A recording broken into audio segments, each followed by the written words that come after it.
Several years ago, Professor Wang took a trip to China where he was scooped up by security agents inside of China. He was held in a secret location for 2 weeks. Professor Wang was interrogated and threatened. They wanted information about his research about China and his time teaching at my alma mater, West Point. He could tell you the stories better than I could, but they thought they could intimidate him or perhaps recruit him because he's ethnically Chinese. It's a blessing he's here with us today, and thankfully was released after pressure from the leadership lots of places, including this very university and the Carter Center. The lesson I think that we can take away from this is clear.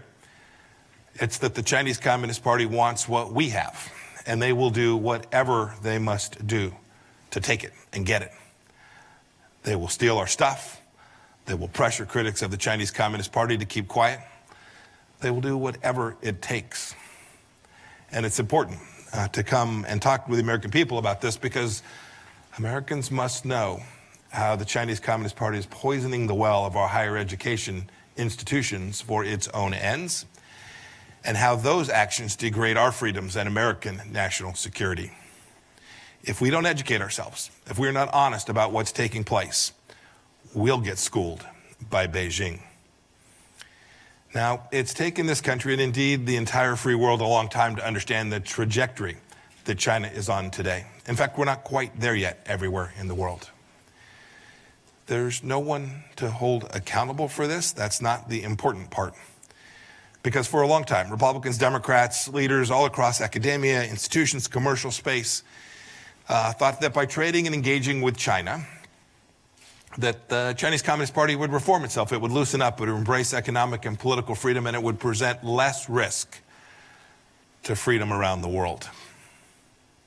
But instead, that's not what we got. Instead, the Chinese communists used the wealth that was created by this to tighten their grip on power, their grip on power over the Chinese people, and to build a high-tech, repressive state like the world has never seen. General Secretary Xi Jinping has made clear his intentions. You only have to listen to what he says. He says he wants total control at home and to make China the #1 power abroad. And he's well on his way to working on that project. He's building up the People's Liberation Army. He's manipulating international organizations for Beijing's benefit. And he's engaging, as we have seen in TV only just these last 2 days, he's engaging in a vast influence campaign all across the world. And that may, for some of you sitting at home today, seem like a long ways away and very ambitious touch for Xi Jinping to make. But I must say, he has his eye on each and every one of us. Over the past year, I've talked to America's governors in Washington about this, state legislators in Wisconsin, tech leaders in Silicon Valley, many other groups. I've gone out to talk to them about this challenge, and today I want to talk about what's happening in schools across America, especially research institutions in places like where I'm standing today. Just think about it. Chinese Communist Party scientists aren't pioneering cancer cures. We are. And it's not North Korean biochemists that are producing safe COVID vaccines. We are. And Iranians aren't ahead in supercomputing. No, in fact, we are. It is the free world and free peoples that produce these superior results. And we should be very proud of that fact. But we have an obligation to protect it, to preserve it, to make sure that that's the case 10 and 50 and 100 years from now. Because on places like this campus, scientists have pioneered quantum computing, artificial intelligence, pediatric technology, even autonomous robots that can function without human control. And I must say, that frightens me just a bit. Look, the Chinese Communist Party knows it can never match our innovation. It has state-owned enterprise. It's an authoritarian regime. It is a government-centric focus. It's why it sends 400,000 students a year to the United States of America to study. 400,000 students a year studying in our universities come from one country. It is no accident. Much of the high-end industrial base inside of China is based on stolen technology or technology purchased from other nations. It's not homegrown. Beijing doesn't want Chinese researchers to stay here in the United States. Indeed, after they're trained, they want them to come back. They want to induce their return for the singular purpose of serving the socialist motherland. Look, the party's propaganda apparatus cannot tolerate pesky Americans or Chinese nationals exposing its bankrupt system, or the fact that the Chinese people can actually flourish when they are in free societies. It doesn't want you to know what I'm about to tell you. Now, let's be clear. I want to be sure that my language is precise today. When I say China, I'm talking about the Chinese Communist Party. I love and value, as we all do, our Chinese American community and the Chinese people that live here in the United States and those that live in China as well. We want good things for them. And I say genuinely because of cases like Xin Wang, a researcher at the University of California, San Francisco, who allegedly lied about being a People's Liberation Army officer, all the while collecting information on UCSF labs. The good news is the FBI nabbed him. And Shi Xiong studied electrical engineering at Illinois Institute of Technology in Chicago. He tried to enlist in the United States Army. He allegedly admitted his ties to Chinese intelligence, which tasked him with recruiting engineers and scientists where he was working. These are just two examples. But what's more, the Chinese Communist Party deploys dollars just as much as it does cloaks and daggers to get its hands on valuable knowledge. There are many American scholars, often doing research funded by American taxpayers, that have been lured into the Chinese Communist Party's talent recruitment programs. The CCP pays them what is for them a fortune to do research related to their current fields for or in China, and then often uses the fruits of their brainpower to build its military strength. A researcher from my home state of Kansas was caught up in this trap, as was the Harvard chemistry department head. Think about that. The Director of National Intelligence, John Ratcliffe, recently described the CCP strategy as rob, replicate, and replace. But I want to add another R to the DNI's list. I want to add repress.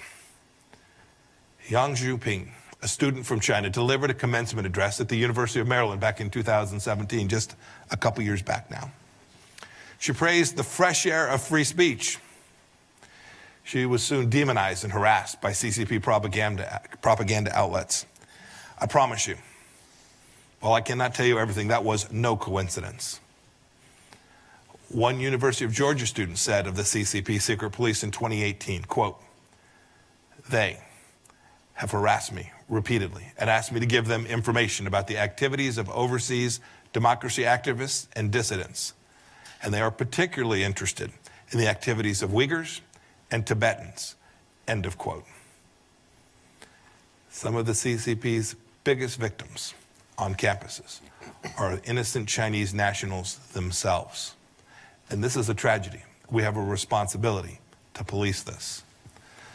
Another example, at Princeton, just this year, students in a Chinese politics class were forced to use code names on their work, lest the CCP discover their identities and prosecute them for free expression of views on Hong Kong and the CCP under its draconian new national security law. That's right here.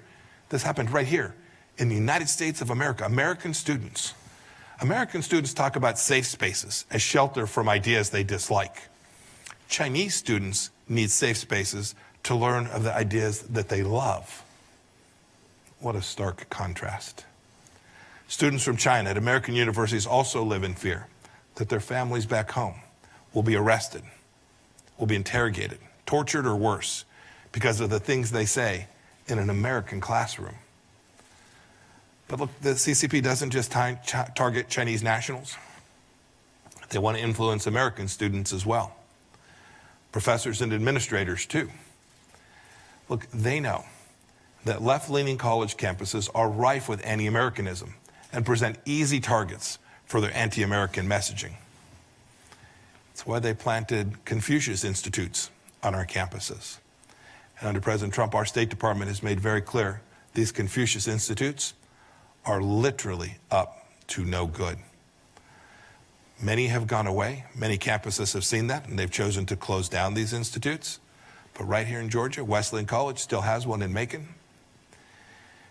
Look, it's why there are groups on campuses called Chinese Student Scholars Association here too. They're directed and almost always funded by the Chinese embassy or a local Chinese consulate.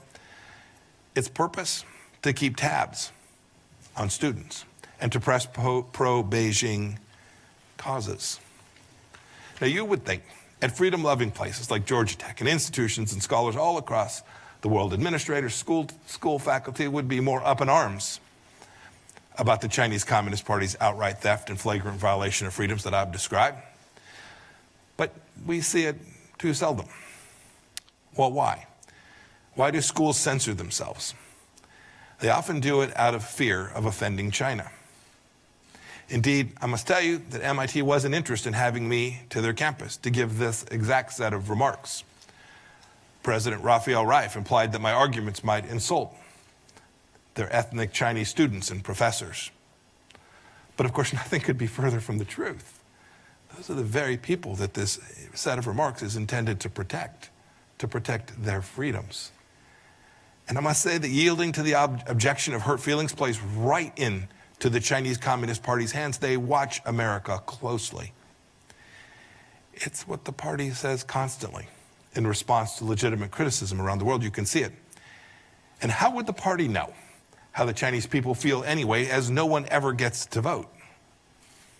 Look, we can't let the CCP weaponize political correctness against American liberties. We have to protect and preserve them. Fraudulent cries of racism or xenophobia should never drown out a candid exposure of the activities of the Chinese Communist Party. But we see too often on American campuses that there's silence and censorship. It's been driven by the Chinese Communist Party. It usually boils down to something far less idealistic. So many of our colleges are bought by Beijing. Let me tell you about Vera Zhou. She's a permanent resident of the United States of America. She's originally from China and a senior at the University of Washington. In October of 2017, so just on 3 years ago, she returned to China to visit her father. Local authorities put her in a re-education camp. A re-education camp for 5 months and under house arrest for 18 months after using a virtual private network connection to connect to her school's website. Something many of you are doing even as I speak. Back here, we saw this. Our State Department team, Vera's mother, Bob Fu, a great friend of the Chinese people, desperately petitioned the University of Washington to advocate for her return. But the University of Washington, a woman named Sarah Castro, the head of the Federal Relations Office, said that the university wouldn't help because of a multi-million-dollar deal with China. Now, thank God, Vera was eventually released and returned to the United States, but no thanks to the University of Washington, and no thanks to the deal that it had made with the Chinese Communist Party. The U.S. Department of Education, over the last years, has found that schools have taken an estimated $1.3 billion from China since 2013. That's just what we know about. Like so many, like Columbia, so many schools that have failed to report the true amounts. What more? What more bad decisions will schools make because they are hooked on Chinese Communist Party cash? What professors will they be able to co-opt or to silence? What theft and espionage will they simply overlook? What business deals will get done as a result of that? Look, there's a lot of work to do, and I have laid out a pattern and practice that every American needs to know about. And we need to begin to respond to this sooner rather than later, and our administration has begun to do that, but there is an awful lot more work to do. We cannot allow this tyrannical regime to steal our stuff, to build their military might and brainwash our people, or buy off our institutions to help them cover up these activities. We cannot let the CCP crush the academic freedom that has blessed our country and blessed us with great institutions like the place that I'm standing today. But we need your help. We need help of students, we need help of faculty, we need help of administrations all across America. We need trustees to police their endowments and the deals their universities are striking with the CCP and CCP-backed groups. We need administrators to close Confucius institutes and investigate what so-called student groups backed by the CCP money are actually up to on their campuses. The government will help, but we need people to assist us. We need researchers to be vigilant against fraud and theft, and the academic community to reject the CCP's financial siren songs. And we need students to truly stand for free speech. The free speech for themselves, those who grew up here in America, and especially the free speech of Chinese students who are on our campuses, who are here to study and learn and to improve their rights, their lives, and to enjoy the fruits of the freedom that we provide them here in the United States of America. Look, we need you all to speak truth to power in solidarity when administrations exert pressures on censorship, as has so often happened to protect deals with Beijing. Let's do this.